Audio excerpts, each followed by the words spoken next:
Olá, galera! Esse é mais um episódio do Maldita Politicagem. Eu sou o Alessandro, estou aqui novamente reunido com meu amigo, parceiro de guerra, Luiz. Tudo bem, Luiz? Olá, Ale. Saudações a todos. Bom, nós temos algumas novidades nesse episódio, né? Um episódio com um tema interessante, né? Os evangélicos, se existe de fato um voto evangélico no Brasil. Tinha um título que era um clickbait pesado, né? Que a gente estava de saída falando que não existe voto evangélico no Brasil para fazer um caça-clique descarado. Mas existem algumas discordâncias entre os membros aqui. Vai ter polêmica aqui hoje. Mas a gente queria anunciar em primeiro lugar a nossa campanha. Finalmente começamos uma campanha de apoio coletivo ao projeto do Maldita Politicagem, que é para a gente aprimorar o nosso podcast, fazer melhorias no áudio, ter mais recursos e eventualmente até aumentar a quantidade de conteúdos semanais. Lembrando que a produção do Maldita Politicagem é completamente independente, caseira, isso, né? Somos nós dois aqui, eu e o Luiz, com a parceria do terceiro membro, né, o Fábio Tokumoto, que faz todas as produções visuais. Conhecido no Baixo São Francisco como Bill. Bill, né, o nosso grande Bill. Então, todo apoio pode fazer a diferença pra gente, né? Você pode apoiar doando de 5 até milhões de reais, né? A gente se conta aí com um apoio modesto de cada um de vocês, claro, que não seja nada exagerado, mas que para nós vai fazer muita diferença para a gente poder aprimorar o projeto de fato com licenças de software e aparelhagem, que a gente percebe que agora o projeto já tem condições de dar esse salto. Perfeito. Só que a gente já tem despesas com outras coisas que a gente já vem arcando, enfim, a gente quer aprimorar, isso pode ficar muito pesado pra gente. Então, para você fazer a sua contribuição, nós temos o nosso endereço, né? apoia.cse, né? /Maldita Politicagem. Isso. Lá você pode escolher o valor que você quer contribuir com a gente. Isso será de muita serventia para a gente continuar com o nosso projeto, né? Com uma coisa que a gente está adorando fazer, a gente está satisfeito com a audiência, mas a dificuldade financeira permanece. E o tema, então vamos ao tema. Vamos pensar numa imagem inicial. A gente pensa que a gente está numa sessão religiosa, numa determinada igreja, de uma determinada denominação, e a gente pensa que ali tem, 400, 500 fiéis, e se esses fiéis viriam sair dali para as urnas e votariam em bloco, os 400 num determinado candidato. Essa é a pergunta inicial, que nós vamos complexificar ao longo do episódio. Será que evangélicos em específico, né, votam de acordo com o seu credo político, de acordo com a sua instituição, né? E de modo homogêneo, né? Isso. E para isso, a gente precisa fazer um recorte, porque como o tema dos evangélicos e política é muito amplo, tem o tema da bancada evangélica, né, a representação parlamentar das igrejas evangélicas, os valores, né? Existe uma temática muito ampla aqui. Então nós vamos fazer um recorte que é a relação entre a religião evangélica e voto especificamente. Em outros episódios a gente pode avançar em outros desses temas correlatos, mas se a gente não cercar corretinho aqui, não fizer esse recorte, fica muito genérico, fica muito grande o episódio, né? A gente então vai separar a nossa discussão, como é de costume, em 2 blocos argumentativos e um bloco final mais tentando sintetizar todo o conteúdo. No primeiro bloco a gente vai tentar definir, delimitar o que é evangélico, quem são os evangélicos, né? Qual o peso dessa população para a demografia atual brasileira. No segundo bloco, então, aí sim a gente ataca a nossa questão do episódio, como os evangélicos votam, né? Como é possível delimitar se evangélicos realmente votam de acordo com um determinado candidato, como isso ocorre. E, por fim, aí o Luiz vai trazer grandes histórias para vocês novamente. Sim, vamos lá. A gente vai ter história. Continua com a gente.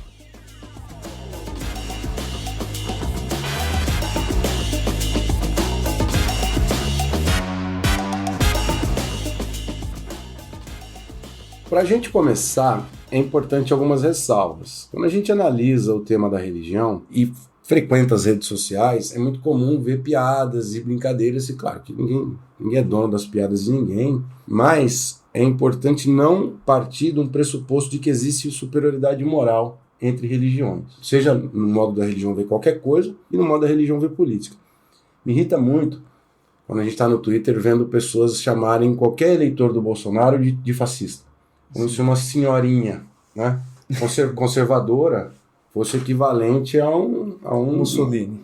Ao Mussolini ou a um líder do Hitler. Esse tipo de rotulagem é que é péssima para o debate político. O debate político, em geral, é responsável por afastar os eleitores progressistas desses eleitores de outras vertentes ideológicas. Certo? Eu acho que além da superioridade moral, existe também uma espécie de crença numa superioridade racional das coisas também, né? Como se eles seguissem um pastor, como se eles seguissem aquela instituição de uma forma burra, assim, não orientada pela racionalidade, enfim. Isso é um completo preconceito religioso, né? Isso a mim é muito irritante e demonstra desconhecimento, porque o próprio PT, por exemplo, já teve muita relação com a Igreja Católica na sua origem, né? As SEBs, as comunidades eclesiais de base, isso era um vetor eleitoral importante do PT. E o PT não falava que estava manipulando aquelas pessoas na década de 80 e que essas pessoas eram gado, né? Então, é importante tomar cuidado com esse tipo de imputação, de afirmação. Então seriam essas as ressalvas. Agora você pode falar mal do jeito que você quiser de qualquer uma das religiões, mas vamos partir dessa ressalva de que nenhuma religião é superior a outra e nenhum fiel é superior a outro, certo? Bom, Luiz, aqui no Brasil atualmente, você diria, pela sua percepção, que existem quantos evangélicos, quantos protestantes na proporção total do Brasil? A cada 10, quantos você acha que tem? O tanto que aparece de notícias sobre evangélico na imprensa faz pensar que é quase metade, ou metade, não sei. Eu também tinha essa percepção antes de procurar os dados. Então, segundo o Datafolha, de 2019, 2020, né, 31% da população brasileira atualmente, né, nos últimos 10 anos, passou a ser essa porcentagem, é composta por evangélicos. Né? Aí, diferentes correntes, né, dos evangélicos, são muitas, né, instituições, contra 50% em média dos católicos. Né? Então o Brasil ainda é um país católico, mas se a gente for olhar no ponto de vista histórico, né, vale lembrar que o Brasil em 1950 e 60 era quase por completo católico. Né? Então existe um crescimento grande da população evangélica. E em 2018, Luiz, para trazer já uma pitadinha de sal, 70% dos evangélicos votaram em Jair Bolsonaro, o que muitos vão associar a sua vitória a esse posicionamento, coisa que eu sei que você está formigando para falar sobre aí. Pois é claro que foi um componente importante do voto do Bolsonaro em 18, e como nós abordamos no episódio sobre o bolsonarismo, é uma das forças que alimentam esse movimento político, especialmente os líderes evangélicos, né, que estão associados diretamente ao Bolsonaro. São muitos famosos. Malafaia, Jair, Messias, Bolsonaro. Então, é inegável que existe uma relação entre bolsonarismo e segmentos evangélicos. Mas segura seus argumentos. Tá. Só para terminar a parte demográfica, os votos a gente fala melhor no segundo bloco. Bom. 60% dos evangélicos são pretos e pardos, né? E também possuem uma grande parcela dessa população que é limitada nos salários de até 5 salários mínimos, né? Maior. Ou até 2 salários mínimos. 2 salários mínimos, né? E também mulheres, né? Isso. São 60% de mulheres. 58% para ser mais exato. Perfeito. Mas existe uma grande diferença entre as instituições, entre os credos que compõem esse universo dos evangélicos no Brasil. Para a gente começar a abrir um pouco esse universo e olhar por dentro, é importante fazer essas distinções, que são de cunho religioso mesmo. Né? Então, vamos falar aqui das cosmologias entre as religiões. Os católicos, a doutrina católica, acha que a salvação do indivíduo se dará pela fé. A crença na Igreja Católica, nas escrituras da Igreja e na verdade da revelação dada pelo Espírito Santo é que vai levar o indivíduo à salvação. É uma questão de fé. Quanto mais fé, mais próximo você está da salvação. De modo muito simplificado, porque isso tem uma discussão teológica gigantesca. Para os protestantes tradicionais, presbiterianos, os luteranos, os calvinistas, enfim... As primeiras correntes protestantes. Isso, a primeira divisão dentro da igreja do cristianismo, né? A salvação se dá pela famosa tese da predestinação, que está lá no Weber, que é o seguinte, o indivíduo, a salvação dele já está dada pela escolha de Deus. Não tem o que você fazer que vai mudar isso. Né? É a predestinação. A graça divina é feita antes de tudo. Então você pode até ficar mais próximo de Deus se você se comportar conforme manda a religião. Mas isso não vai ser suficiente para te salvar. Isso tem também consequências importantíssimas que está lá na Ética Protestante e o Espírito do Capitalismo do Weber. Mas surge uma terceira visão das igrejas chamadas pentecostais, que é de que a salvação passa a ser uma consequência da busca do indivíduo pela correção, pela retidão dos seus atos e da purificação da sua alma. Então, se a gente fosse simplificar, a Igreja Católica tradicional, a salvação se dá pela fé na verdade e na revelação da Igreja. Os protestantes clássicos, predestinação, a salvação já está dada. E aí, em terceiro lugar, essas igrejas, as pentecostais, que são do século XX, ficam fortes a partir da segunda metade do século XX, a salvação se dá por meio de uma vida correta. Quanto mais retidão moral o indivíduo tiver, maior a sua proximidade de Deus e a sua salvação. Então, aqui um efeito disso é que os pentecostais e neopentecostais, eles se acham responsáveis e guardiões pelo padrão moral da sociedade. Se a sociedade está degenerando em imoralidade, eles que estão falhando. Por isso que eles acham que eles devem lutar fortemente em favor dos seus padrões e das suas crenças morais. E por isso eles transformam as suas bandeiras, como por exemplo a família tradicional, numa coisa que eles não abrem mão para toda a sociedade. E daí que eles são contra agendas, por exemplo, do movimento LGBTQIA+. Porque é um distanciamento daquilo que está dado por Deus, na visão de muitos desses. Isso. E acho que o movimento bolsonarista capta isso muito bem quando ele coloca a família como um vocabulário político muito forte, que isso nunca teve tão presente na política brasileira. Então é importante essas distinções, porque quando a gente fala em evangélicos, tem os protestantes tradicionais, anglicanos, metodistas, batistas e os neopentecostais, que são esses grupos, a Assembleia de Deus e a Universal. A Universal, as duas mais importantes, mas há uma miríade, né? Sara Nossa Terra, Bola de Neve Church, todas essas são dessa última vertente que acha que os elementos morais devem guiar a conduta do indivíduo e por isso que eles têm tanto interesse em política. Eu fui pesquisar, Luiz, estudar, né, aquelas análises que vão tentar explicar por que e como crescem, né, essas novas igrejas, essas igrejas neopentecostais, e muitos desses estudos destacam o papel de grandes líderes que surgiram nessas igrejas. Eles destacam, por exemplo, o Edir Macedo e o R.R. Soares, são dois exemplos dos muitos líderes que modificaram a forma de comunicação dessas igrejas. Então eles começaram a frequentar televisão, rádio, não à toa eles são donos, né, de grandes meios de comunicação, e a partir disso eles conseguiram atingir, participar do cotidiano das pessoas, né, e atingir muito o coração delas. O Edir Macedo, por exemplo, a Igreja Universal, ela traz uma inovação também, né? Se você para pensar, eu acho que no passado existia mais, né, um tipo de associação quando a gente falava evangélico e crente, que aquelas pessoas que se vestem de um jeito muito mais tradicionalzão, né, muito mais regrado, cabelo mais comprido, etc. Uma série de características que foi modificando com o tempo. Né? Os neopentecostais atuais já não são tão associados com essa disciplina, ou seja, há uma modernização em algumas partes, né? E principalmente na estratégia de comunicação, por isso, um dos fatores que explica, então, essa ascensão gigantesca.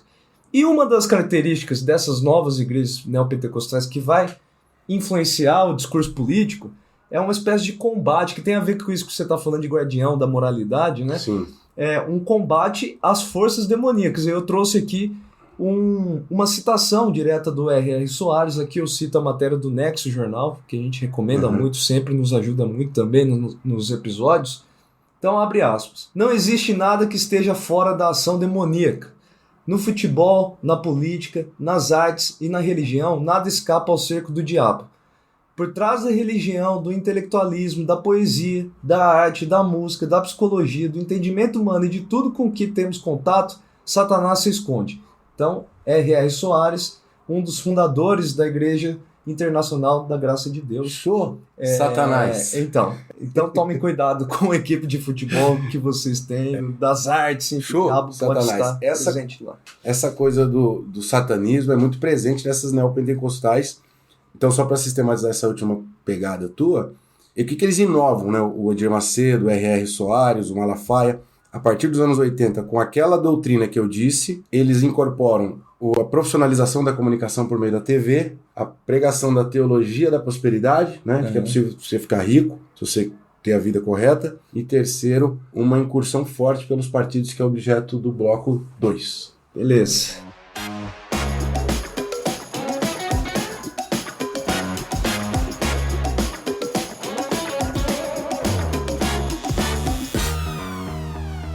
Luiz, então vamos lá.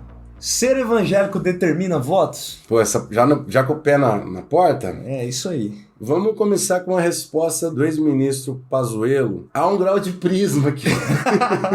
há um grau de prisma aqui, diria o ministro Pazuello, um dos seres mais geniais que já passou pela esplanada dos ministérios. Que é para dizer o seguinte, é uma questão que a gente precisa pontuar bem. Primeiro, a busca pela mobilização eleitoral dos fiéis evangélicos é um fenômeno dos anos 80. E desde lá isso vem crescendo nessas denominações pentecostais que a gente falou, neopentecostais. Ali foi colocado o lema irmão, vota irmão, para aniquilar, para neutralizar um outro lema que era crente não se mete em política. Ali, por que eles começaram essa mobilização, os pastores evangélicos ali? Porque havia um receio de que a Igreja Católica, que foi um ator importante na transição democrática, contra a tortura da ditadura e assim por diante, a CNBB foi um ator muito importante, e a relação dessas comunidades eclesiais de base com o PT, os evangélicos achavam que a Igreja Católica ia ter privilégio na Constituinte de 87 e 88. Então eles se mobilizaram com esse lema, irmão, vota irmão, para começar a eleger uma bancada evangélica, e eles já conseguiram ali 32 deputados constituintes, já em 1986. Essa bancada, ela tem um histórico crescente, então existe uma relação forte entre orientação dos pastores e voto evangélico para algumas denominações e não todas as igrejas evangélicas. Isso é muito importante. Essa distinção entre as igrejas internas dentro do mundo evangélico. Mas, nas eleições presidenciais, o histórico é um pouco mais complexo, né? A gente sabe que, por exemplo, com o Collor, os evangélicos apoiaram o Collor, isso foi muito importante para o sucesso eleitoral do Collor em 1989. Tem um estudioso importante da religiosidade e política na América Latina, Paul Freston, que disse que se o Lula tivesse um pouco de voto entre os evangélicos, ele tinha conseguido ganhar a eleição de 1989. E aí foi indo. Em 1994, novamente, os evangélicos apoiam o Fernando Henrique Cardoso. Em 98, eles apoiam o Garotinho. E o Garotinho teve uma votação expressiva, ficou em terceiro lugar, obtendo mais de 50% dos votos da comunidade evangélica. Em 2002 e 2006, eles se dividem e começam a ter uma relação com a candidatura do Lula e do PT. Então, isso já demonstra, há um outro texto, aliás, esse tema é muito rico de bibliografia de ciências sociais. Sim. E vai ficar mais uma bibliografia generosa ali para vocês se deliciarem, mas o fato é que basta lembrar que o PL, que foi o partido de vice do Lula, tem um vínculo forte com a Igreja Universal no Reino de Deus. Então começou a haver uma aproximação desses pastores com o PT. Só que em 2010 há uma mudança importante. É quando, segundo o próprio Perucci, a contraposição entre conservador e progressista começa a permear o debate eleitoral do Brasil como nunca. E ali há essa politização forte do movimento neopentecostal. Em 2014, teve um candidato que foi o pastor Everaldo, que era declaradamente evangélico, e teve o apoio do Malafaia, do Magno Malta, do Feliciano, do pastor Robson Rodovalho. Todos eles declararam apoio nesse candidato do PSC, o pastor Everaldo. Só que, como a eleição se encaminhou para o voto entre Marina, Dilma e Aécio, o pastor Everaldo terminou a eleição com 0,75% dos votos. Então, muitas vezes, aquela conduta que vale para o voto no parlamento, que o eleitor vota muito alinhado com os seus pastores, isso não acontece na eleição presidencial. Depende do próprio debate da eleição presidencial. E aí, em 2018, a gente sabe, o crescimento do conservadorismo moral, colado na corrupção, que vieram na esteira do antipetismo, tudo isso deu 70% de voto evangélico no Jair Bolsonaro. Então, a história não é linear aqui no que se refere às eleições presidenciais. Então, para sintetizar, é o seguinte, né?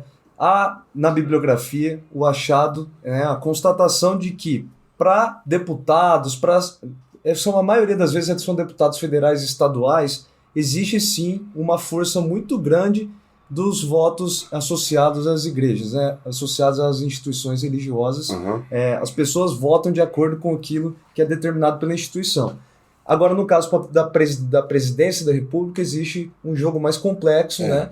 Que nem sempre é orientado pela religião que a pessoa segue, né? E isso, a própria pesquisa do Datafolha de 2022, já, né? Agora saiu recentemente, no final de junho, do mês de junho, já aponta que existe uma grande divisão ali do eleitorado, que era de 70% de apoio ao Bolsonaro, oscila entre 39% e 40%, e 36% ou 35% existe uma tendência para votar por Lula. Então há aqui, né, uma complexificação. Na verdade, os evangélicos não são pessoas que estão à parte da população geral. Eles sofrem com problemas de preço do combustível, problemas de violência, problemas... Enfim, nesse noticiário eles sabem que tem problemas de corrupção.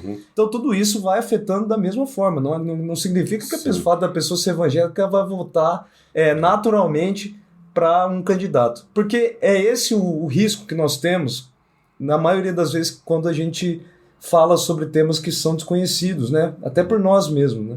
Determinismos, no geral, né, são sempre um risco no mundo da política, né? Você, pela religião que você segue, está determinado o voto que você vai ter. Não é bem assim que as coisas funcionam. Nenhum argumento, né? Nessa linha, tem uma tese que me chamou muita atenção do Vitor Araújo.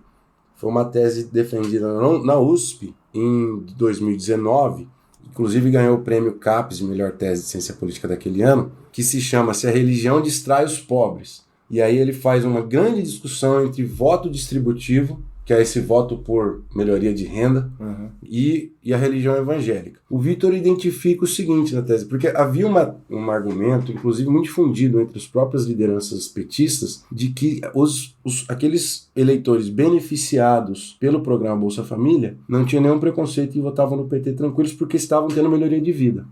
Isso também foi afirmado, inclusive, por alguns cientistas sociais.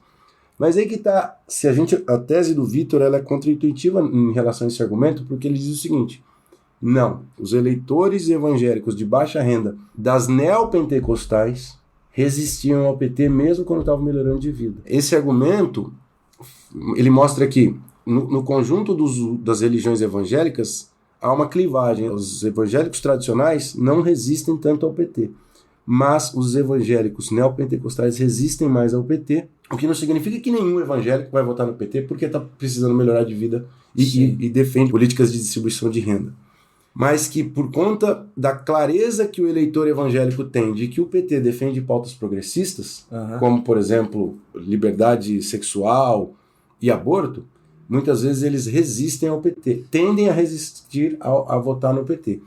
Essa tendência interessante, desculpa te interromper, mas tem uma tendência interessante que me lembra uma matéria que eu li para esse episódio da BBC, a gente deixa nas referências, uma entrevista com uma mulher negra, né? E ela falando que ela votou no Bolsonaro, ou gostaria de ter votado no Bolsonaro, não me lembro ao certo posicionamento, mas que viu uma entrevista com o Bolsonaro falando que mulher tinha que receber mesmo um salário menor do que homens, porque engravida, porque aguenta menos trabalho, etc. Obviamente que a pessoa não gosta de ouvir isso, né? Então, principalmente no aspecto econômico, ele tem perdido esse apoio, né?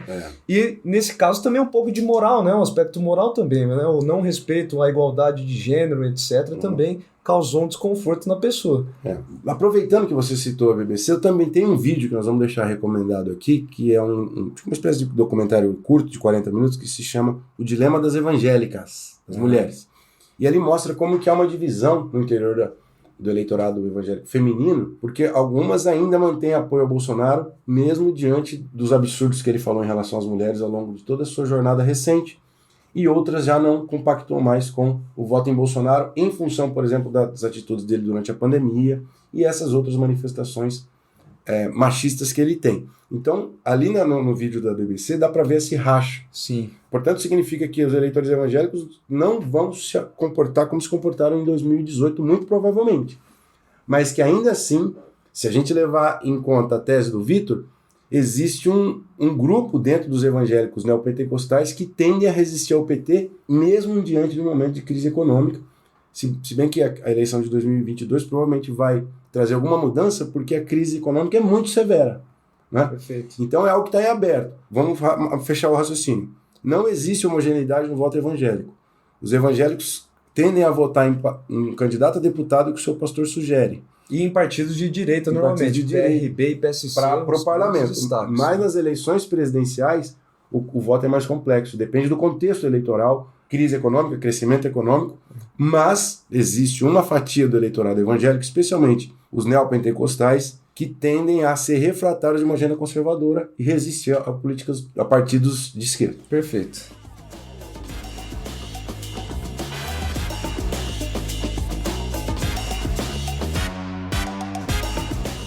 Bom, Luiz, todos os últimos episódios eu tenho respondido essa pergunta, agora vai ser sua vez, tá? Fechou? Bom. A gente vai inverter a coisa. Então, o voto associado à religião é algo maldito para a democracia brasileira? Olha, se eu fosse responder assim, muito impessoalmente, eu diria que não, necessariamente é inevitável, porque isso está acontecendo na Europa, nos Estados Unidos é muito forte, essa coisa da religião influenciar o voto, vem acontecendo na América Latina com as neopentecostais. No Chile tem semelhanças em relação ao Brasil e tal.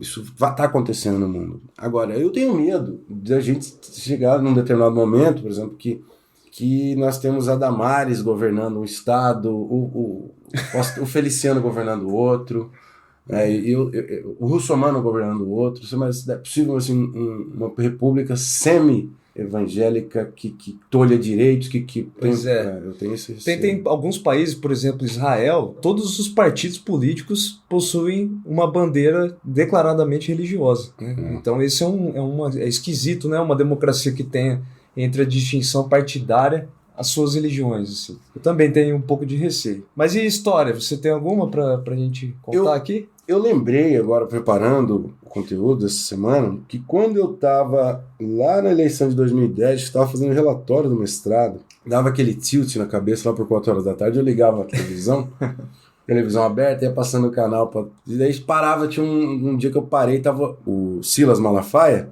Você gosta do Silas Malafaia? Eu gosto dos áudios que tem no aplicativo do Medo e Delírio em Brasília, que ficam tirando sarro dele.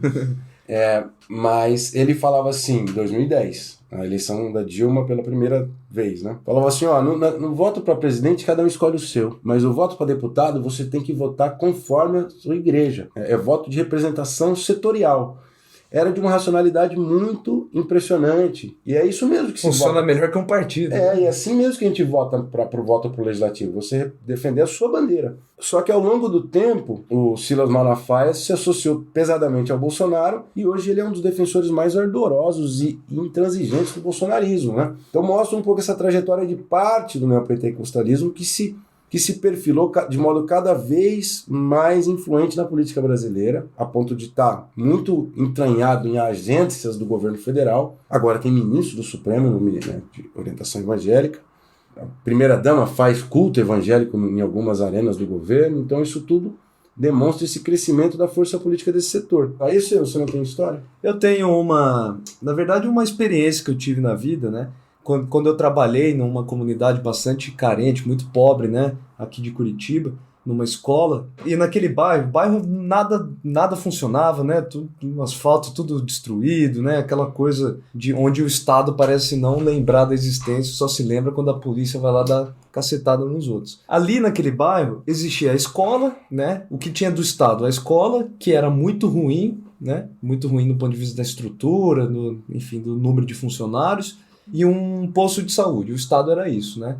E muitas das coisas, obviamente, escapavam do Estado, né? Faltava uma série de serviços, né? De assistência social, uma série de coisas. E ali, o que preenchia essa lacuna deixada pelo Estado era justamente as pequenas igrejinhas evangélicas. Tô contando uma historinha, um entendimento meu de por que a gente não pode cair na armadilha de dizer que essas pessoas são ignorantes, que eles não sabem o que estão fazendo, etc. Ali era o Estado que funcionava para eles. Às vezes é o tráfico de drogas que vai preencher uma lacuna, etc. De serviços mesmo, sabe? Sim. De arrecadar doação, de ajudar o irmão ali, etc. Eu via muito essa atuação direta na vida das pessoas, no dia a dia das pessoas, das igrejas evangélicas. Né? E ligado a isso, vale uma menção a Jaqueline Teixeira, que é uma antropóloga que analisa muito que estuda os evangélicos, que ela diz o seguinte, que o mundo de pertença às igrejas também é uma tecnologia de formação de sujeitos políticos, no sentido de que,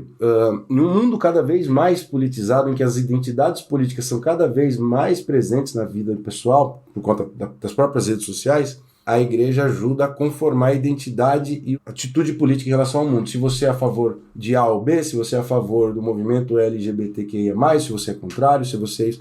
Então, as igrejas ajudam a forjar sujeitos políticos. E se elas chegaram ocupando esse vácuo do Estado, elas vão forjar o sujeito político conforme a sua visão de mundo, conforme essa cosmologia. Né? Então, se nós não temos mais indivíduos progressistas ou mais baseando a sua identidade num conhecimento científico X ou Y, isso não é propriamente um problema da igreja, né? É um problema da estrutura da sociedade muito antes. Né? Perfeito. Bom, vale a pena finalizar agradecendo a várias pessoas que nos escrevem e lembrando que agora nós temos uma campanha de apoio, apoia.c/Maldita Politicagem. Você pode doar de R$5 até o quanto você quiser. Dá um caraminguá pra gente. Caraminguá? O que é caraminguá? É um jabá, um capilé, pra gente poder melhorar o acabamento dos nossos episódios, do áudio. E nós esperamos que os 5 primeiros eles vão ganhar algum lugar no reino divino do Silas Malafaia. Você acha? Tá. Você pode prometer isso? Eu vou esperar um caraminguá. Né? Eu prefiro isso do que dar essa promessa do Silas. Então, beleza. O Maldita Politicagem tem produção e roteiro de Luiz Domingos Costa e Alessandro Tokumoto, design e edição de áudio de Fábio Tokumoto.